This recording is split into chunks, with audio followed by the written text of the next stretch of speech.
Why being constantly available is quickly devastating your options. Today's episode is sponsored by Billy Keel's Advisory Services. If you want to learn more about how to make your 99 optional, just go to makeitoptional.com. Once again, that's makeitoptional.com.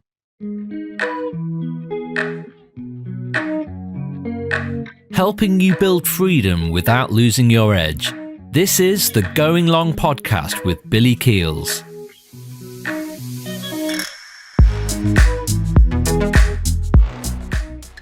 Why being constantly available is quickly devastating your options is for the higher earning executive at a big multinational company who just can't seem to ever disconnect. And I'm here to tell you that the reason that you can't disconnect, it's not discipline. It's really has a lot to do with this one thing. And I'm going to tell you what this one thing is in just a second. But what I really want to unpack for you today is really this hidden tax that I see every corporate executive paying. And I'm going to share with you the one thing that I found that helps it to stop. And so, as I mentioned before, it's not the disconnecting. It's not the discipline that you can't disconnect. Part of it is what's happening is if any of it resonates with you, it's because it's become a part of your identity. And that's hard to disconnect from your own identity. Ask me how I know. But there's something that happened recently, and it made me reflect on this, and also, conversations that I'm having with execs that are in the DMs or even clients. I'm starting to be able to give this a name because it needs a name to it. But a couple weeks ago, I decided to go and do something a little bit different, and I decided to go outside of Barcelona, and I went to this place where I was actually. On a Wednesday, so it was actually kind of cool. On Wednesday, I'm looking up, literally laying outside, laying under the stars. Decided to go out and would sleep out under the stars, the proverbial stars. And let me tell you, it was February, so yeah, it was pretty nice during the day. But even over here in the Mediterranean, it gets pretty cold. So it was a nice, chilly evening. It was actually freezing. I got to a certain point, but it was literally beautiful, clear sky. So I got to see the stars and stuff like that, which was great. And I was thinking, Wednesday night, I'm sleeping out under the stars in this big, crazy bubble, which was amazing. And I thought to myself, 4 years ago, I would not have done this. There's for let's say 4 or 5 years, I would not have done this because this is the time when I'm still in my corporate life. But I would have, here's the thing, it's not that I would not have been able to afford it. I just would have never been able to give myself permission.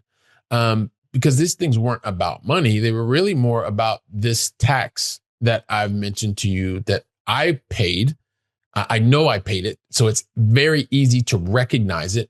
Working with clients who initially are paying it and start to learn how to disconnect certain things.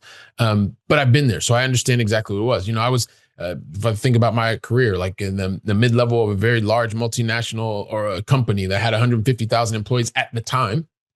I was on the back-to-back calls. I was in the escalation calls. I was also getting the bonus checks and everything that was going on. It was about me being there and being able to be present and feeling hey, listen, if things are not going to happen unless I'm here.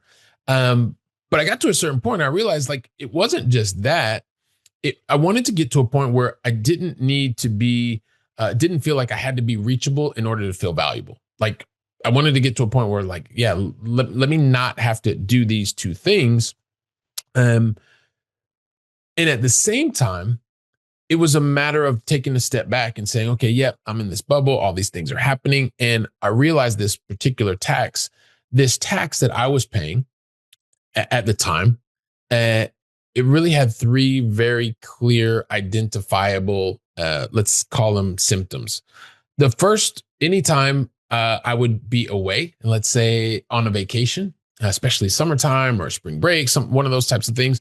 There was this, you wouldn't talk about it out loud, but there was this inability to really enjoy the vacation because there was this wanting to be around, wanting to be available to work colleagues, and really not being able to give myself permission to just really block things out. And so as a result of that, let's say maybe not every single vacation was enjoyed as much as everybody else was enjoying them. And then, as mentioned to you before, there's another very clear symptom in that I started recognizing that the more and more and it's even in the title here, the more that I was available, the more that I was valuable. And my identity at a certain point, and I don't know if you can relate to this, but the identity started to become like fused into one. And then constantly, that was the second. And the third symptom that I see pretty frequently, and I even write about it a lot in the newsletter, is this whole company and corporate busyness. It was providing the evidence of being able to be important. And what do I mean by that? Like, it's really easy to get into this false proof loop of, hey, listen, I'm really busy. And in the corporate busyness, the more that you are busy working on busyness, the more important you are.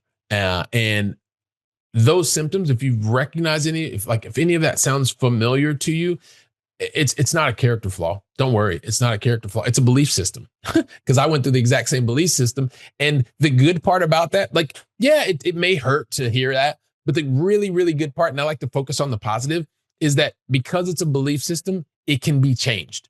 Trust me. Ask me how I know, because I was reflecting on my time in the bubble. But I also got to this certain point, like when you're going through these certain moments, that I realized that the way to change this, it was literally going to be as a result of being able to have more control of generating income for myself. Now, that was how my mind was wired. It's how many clients who come to me, your brains are wired that way as well. And the important part is not to just have it stuck there. Yes, being able to have control over the generation of your capital is the starting point. And the important part is, what does that actually mean? It gets you to a point where you can lay out under the stars in a bubble on a Wednesday, right? Rather than worrying about what's getting ready to happen the next day, because you are in control of the way that you're generating income. You are designing and living a very intentional life. And there's just something about that feels good. It's less taxing, right? And I talk about the availability tax, was one of the things I mentioned earlier. But here's the thing, and a lot of times, as was really understanding generating the income was the thing that needed to happen. So, and this is in a recent episode, I shared this in episode 615, but I just really at a really high level, my plan started by saying, hey, listen, there are some decisions that I want to make. I'm making these decisions based on the resources that are available to me. And so I decided I wanted to start by investing, right? Being able to be in control of the capital, the money that was coming in, having gone through enough podcasts, enough training courses. It was time for me to take the first step. And I took that first step. It was a very meditated step. It was a very well thought through, very well planned. And then I went from planning to actually execution, doing. And so as a result of that, yeah, I mean, it wasn't easy. I'm not going to sit here and tell you it was super easy, but what it did do is it got me out of the thought process of, hey, listen, I constantly have to be available for everyone else in order to show my value. And so along the way, yes, have there been moments of doubt, even early on? Yeah, there was moments of doubt, because I was in this point where I was thinking, okay, well, I'm really well valued, I'm really well compensated at this role, and I'm following on this passion, on this voice that's getting louder and louder. And so, yeah, there were moments of doubt. There were moments of, am I doing the right thing? And I continued to trust all of the experience, all of the decisions that I made up until that point had taken me down a really good path. Not every single decision, but the majority of those decisions. And so I thought, okay, listen, let's continue to do this. And so once I realized that I was able to achieve my optionality number, and we've talked about optionality number for years, and just very specifically, if you've never heard before, this is the actual number that helped me realize that I no longer needed my corporate paycheck in order to live the lifestyle that I had already designed. Some of it was intentional, not 100% of it. It became much more intentional over time. But having taken this path, that was the first big thing that helped me, starting from investing, getting into being able to then build and own something that was mine. And I say mine, meaning controlled by me. And so, but more importantly than even reaching the optionality number, which is something that I just go on all about along a lot, it was the fact that I realized that I no longer believed that my worth was measured by my availability, like how much I was available to everybody else. That, I could actually generate value for myself and others by not constantly being available and at the beck and call of others.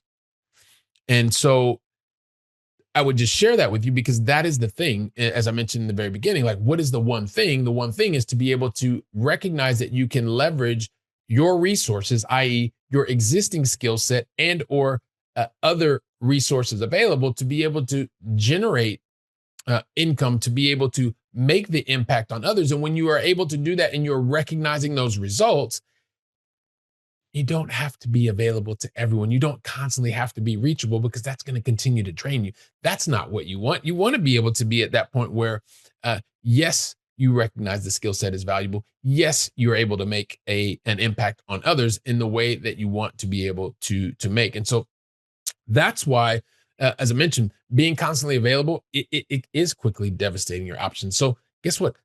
You don't need to be available all the time. It's being focused on the right things at the right time and being able to make the impact that you want. And so if you want to know more about how you can actually get to your optionality, define that optionality number, get to your optionality number and lower the availability tax that is draining your effort, your energy, then you know what?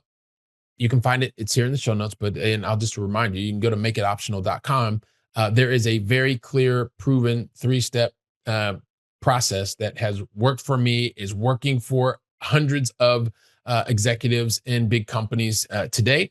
And you know what? If it's not you, and you know that there's someone that's suffering from this availability tax, can you do yourself a favor, do me a favor, and do the person that you know is suffering from this tax a favor? Just share today's episode and then share and then show them that you care by going beyond just sharing the episode. Get on the phone, talk to them, go from theory to practice, really start to build that expertise. And while you're doing that, guess where I'll be? I'll be right here preparing for the next episode. So until then, go out and make it a great day. And thank you very, very much.